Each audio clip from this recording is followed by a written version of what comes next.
This message is proudly sponsored by A.J. Hakimi. The United States Attorney General, Jeff Sessions, calls Malaysia's 1MDB scandal kleptocracy at its worst. The U.S. Attorney General described a multi-billion-dollar corruption scandal involving a Malaysian state fund as the worst form of kleptocracy, and said the U.S. Department of Justice (DOJ) was working to provide justice to the victims. The DOJ in June 2017 filed several lawsuits to seize more than $1.7 billion in assets believed to have been stolen from One Malaysia Development Berhad 1MDB, a sovereign fund set up by the leader of Malaysia's ruling coalition.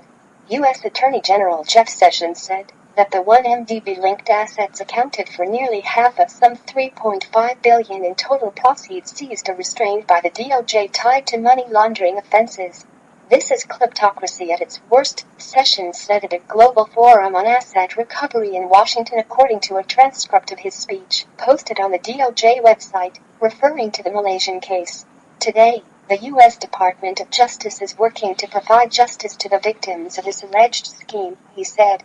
Sessions said allegedly corrupt officials in 1MDB had reportedly spent $200 million on real estate in Southern California and New York, $130 million on artwork, invested $100 million in an American music label and $265 million on a yacht.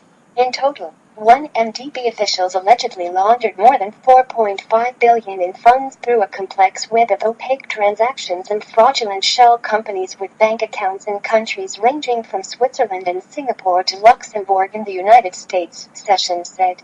Sessions said the United States Department of Justice's anti-kleptocracy initiative had returned at least $254 million in corruption proceeds to the people of Italy, Kazakhstan, and Peru, and millions more to the people of Nicaragua, South Korea and Taiwan, since 2004.